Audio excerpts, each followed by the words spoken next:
Kita minta setelah. Beralih ke sorotan lainnya, 20 anggota TNI jadi tersangka dan ditahan dalam kasus dugaan penganiayaan yang berujung tewasnya prajurit 2 Luki Syapril Saputra Namo.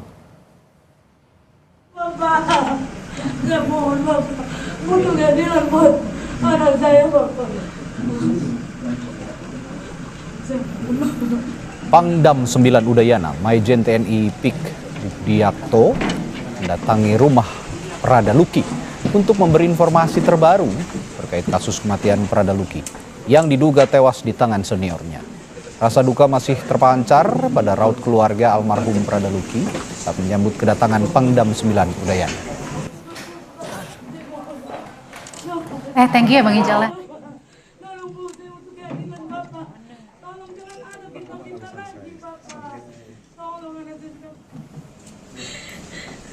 Dalam kunjungannya, Pangdam 9 Udayana Maijen TNI Pik Bukdiyakto menyebut sudah ada 20 orang yang ditetapkan sebagai tersangka atas penganiayaan terhadap Prada Luki. Hal ini diperoleh dari hasil penyelidikan tim investigasi. 20 orang tersangka merupakan prajurit TNI, di mana satu diantaranya adalah perwira. Menurut Maijen Pik Bukdiyakto, TNI akan transparan dan mengedepankan keadilan bagi Prada Luki. Semua tersangka saat ini telah ditahan untuk menjalani pemeriksaan lanjutan. 20 tersangka yang sudah ditahan dan kemudian akan ditindaklanjuti dengan pemeriksaan selanjutnya. Di antara 20 itu apakah ada perwira, Jenderal? Ada 1 orang perwira. Boleh tahu inisialnya, Jenderal? Nanti oleh penyidik yang akan menyampaikan. Dan selanjutnya proses ini sedang berlangsung dan saya secepatnya akan melaporkan pada pimpinan. Ada motif apa ya? Ada motif apa, Jenderal? Apa penyebabnya? Ini sedang diselidiki oleh yang berwajib dalam ini Pangdam. Pihak keluarga Prada Luki mengungkap kondisi jelang kematian adik mereka. Kakak Prada Luki menyebut keluarga mendapat laporan bahwa almarhum terluka akibat terjatuh dari bukit. Informasi yang diterima pihak keluarga bertolak belakang dengan penelusuran keluarga yang menyebut Prada Luki tewas usai dianiaya seniornya di Batalion Teritorial Pembangunan 834 Wakangamere pada 6 Agustus lalu. Keluarga merasa kecewa pasalnya tindakan main hakim sendiri yang diduga dilakukan senior Prada Luki mengakibatkan 1 nyawa melayang. Keterangan meninggalnya itu kemarin bilangnya jatuh dari, kalau dari suratnya itu bilangnya jatuh dari bukit. Kalau foto aslinya itu ada di kami semua, ada di saya. Itu luka dari mana-mana? Lukanya itu dari dia punya lengan sini sampai di kaki. Jadi mereka tutup rapat kami punya komunikasi dengan Luki. Selama Luki sakit dari dia masuk rumah sakit sampai dia untuk saya punya mama pergi. Kalau tidak berarti kita terima dia punya peti mungkin sudah dibungkus dan kita tidak tahu kalau ini anak punya badan ini penuh dengan luka-luka. Saudara, 20 prajurit TNI telah ditetapkan jadi tersangka atas kasus kematian Prada Luki Namo. Dan atas kejadian ini, apakah penganiayaan yang dialami Prada Luki Namo karena budaya kekerasan di dalam tubuh TNI atau upaya pendisiplinan yang kebablasan dan berujung maut? Untuk membahasnya kita sudah terhubung dengan atau sudah bergabung juga di studio dengan peneliti senior imparsial Al Araf. Selamat malam Bung Al Araf. Selamat malam Mas. Sejauh ini saya tanya dulu bagaimana respons Anda, respons dari imparsial juga soal penetapan 20 tersangka yang sudah diumumkan oleh Pangdam 9 Udayana tadi. Ya, saya pertama ingin mengucapkan duka cita ya pada keluarga korban karena ini sesuatu yang sangat memprihatinkan. Ya. Yang kedua, penetapan 20 ini tentu suatu hal yang baik, tetapi harus ditindaklanjuti dalam proses yang transparan dan akuntabel. Ya. Karena proses ini kan berjalan di dalam internal tubuh TNI sehingga proses-proses investigasinya kecenderungannya sulit untuk mendapatkan transparansi dan akuntabilitas. Karena itu dalam proses penyelidikan ini tidak cukup hanya melibatkan institusi TNI. Peran Komisi 1 sebagai lembaga yang mengawasi pertahanan menjadi penting untuk turun langsung ke lapangan melihat proses hukum yang berjalan itu berjalan dengan baik atau tidak gitu. Yang kedua adalah lembaga-lembaga independen seperti Komnas HAM juga bisa mengecek tentang persoalan ini.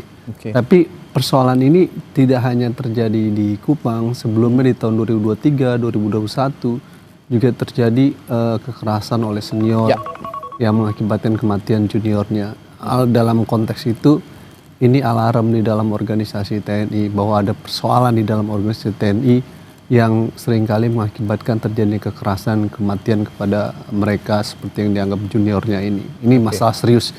Prajurit TNI dididik dan dilatih untuk persiapkan perang dalam menghadapi musuh dari luar, dan kemudian penggunaan kekerasan hanya ditujukan untuk itu, bukan kepada juniornya ataupun kepada sesama anggota TNI, apalagi sama warga sipil, kepada warga sipil gitu. Ya, yang bertambah membuat kita miris begitu, Bung Al-Araf. Dari 20 tersangka, ini konon ada 1 perwira yang juga ditetapkan sebagai tersangka.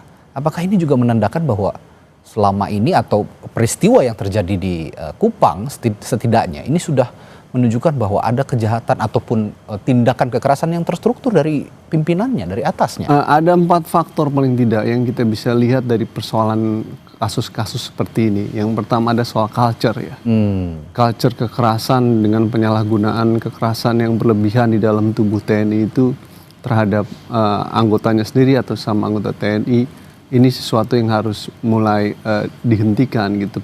Penggunaan prinsip-prinsip HAM dalam sistem pendidikan harus terjadi. Penghukuman sepantasnya tidak berbentuk kekerasan fisik seperti ini yang kemudian mengakibatkan kematian ataupun tindakan-tindakan perpeloncoan tidak dimungkinkan terjadi. Jadi soal culture-nya harus diperbaiki dengan perbaikan sistem pendidikan, psikotest dan lain sebagainya. Yang kedua adalah sistem kepemimpinan. Jadi pemimpin sendiri menjadi pengaruh. Konsekuensinya harus ada evaluasi terhadap pemimpin-pemimpin di sana yang gagal mengantisipasi tindakan-tindakan seperti ini. Nah, ini peranan Panglima TNI, Menteri Pertahanan, Kepala Staf, serta DPR menjadi penting untuk mengevaluasi terhadap para pemimpin yang tidak mengayomi dan melindungi anggotanya sendiri gitu. Kalau kata Presiden Prabowo kemarin katanya nggak boleh kejam gitu kan. Itu juga menarik. Terus kemudian harus melindungi gitu. Nah, ini harusnya pernyataan Presiden itu harus dijawab di dalam internal TNI dengan cara mengecek semua kepemimpinan di sana dalam kasus tersebut sampai level apa mereka yang terlibat dalam peristiwa tersebut. Artinya Anda juga melihat soal pemimpin itu penting gitu ya. Ini sudah menjadi perhatian Presiden dengan pernyataan bahwa kemarin Presiden mengatakan tolong melihat pimpinan TNI ini melihat ataupun menganggap mereka sebagai anak kandung sendiri begitu kira-kira. Ini apakah pertanda juga bahwa Presiden saja sudah menyadari bahwa kekerasan di dalam tubuh TNI ini jangan sampai terjadi lagi. Tapi jangan dijawab dulu. Saat lagi di Sapa Indonesia Malam, tetaplah bersama kami. Sebelum kami lanjutkan perbincangan, saya bacakan pernyataan dari Kepala Dinas Penerangan TNI AD Brigjen TNI Wahyu Yudayana yang menyatakan 20 personil TNI Angkatan Darat telah dinyatakan sebagai tersangka dalam kasus tewasnya Prada Lukinamo. Saat ini, 20 tersangka tersebut masih diperiksa untuk mengetahui peran dan keterlibatan masing-masing. Kadis Penat juga menegaskan TNI akan bersikap transparan dalam kasus ini.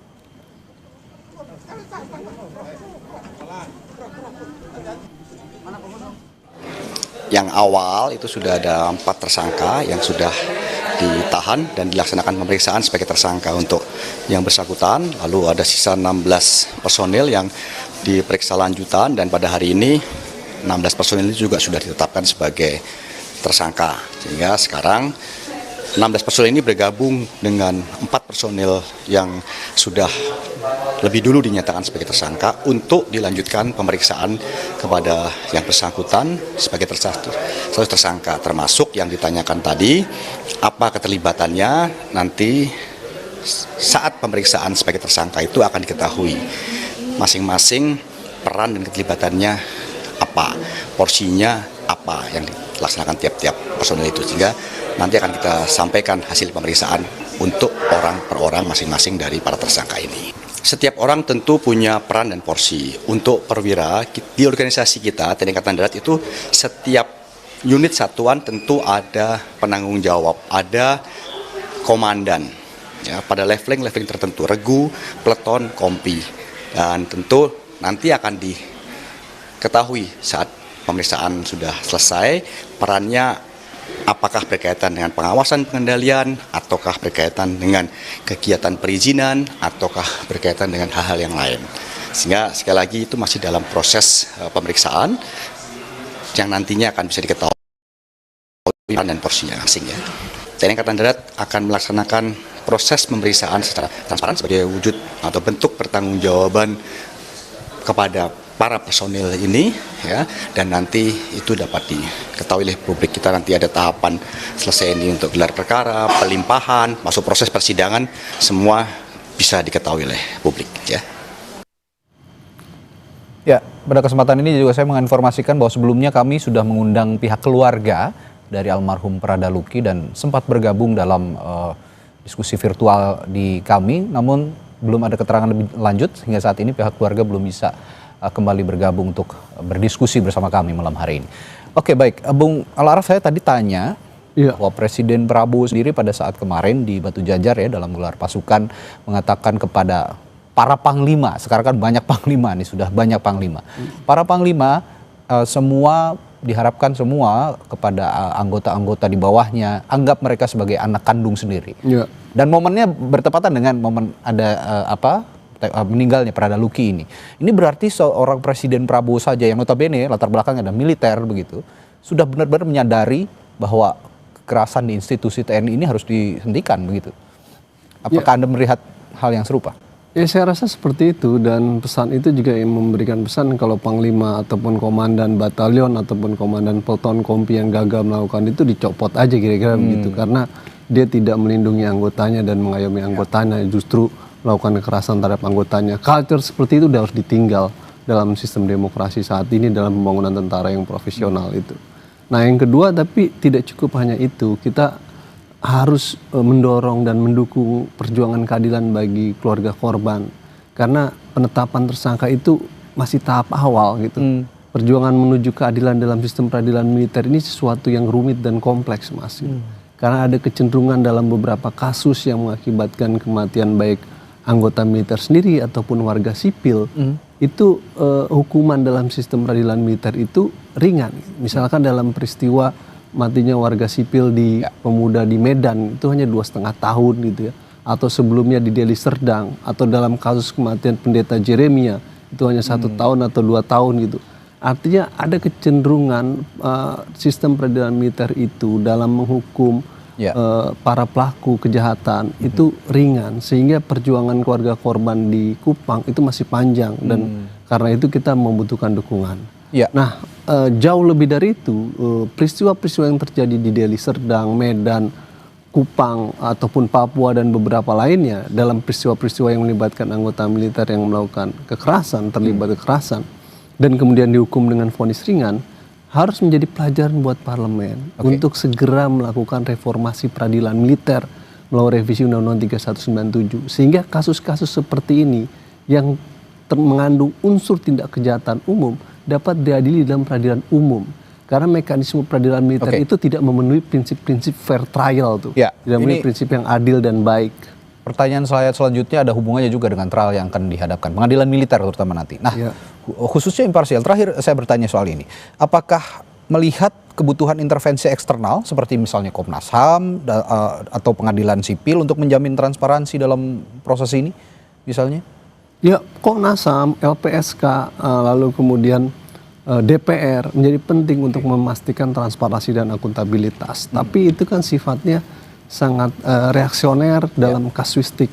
Yang kita harapkan dalam sistem negara hukum, agenda-agenda untuk melakukan reformasi peradilan militer itu harus segera dilakukan. Karena Undang-Undang TNI pasal 65 menyebutkan agenda itu harus segera dilakukan. Ini yang menjadi lebih penting itu. Jadi apa yang disampaikan Pak Prabowo itu baik terkait dengan pimpinan tidak kejam, tapi harusnya Pak Prabowo melanjutkan itu dengan mendorong agenda reformasi peradilan militer. Jawabannya mungkinkah itu terjadi di pemerintahan ini? Tentu kalau jadi pesan PR. Presiden clear begitu ya, tapi bagaimana Anda tadi memberikan pertanyaan apakah itu bisa terjadi di negara kita? Ya, dengan mengacu ke kejadian ini harusnya bisa, karena bagaimanapun tidak hanya peristiwa yang kemarin terjadi bahwa ada seorang prajurit yang meninggal oleh seniornya begitu ya, diduga dianiaya, tapi juga ke depannya bisa menghadirkan keadilan bagi para jurid ini, terutama dalam soal pembinaan di institusi TNI. Baik, terima kasih Bung Al-Araf. Terima kasih. Telah berbagi pandangannya di Sapa Indonesia Malam. Kita jumpa lain waktu. Terima kasih. Saudara, kita jeda sejenak untuk menyimak kumandang azan maghrib untuk wilayah Jakarta dan sekitarnya berikut ini.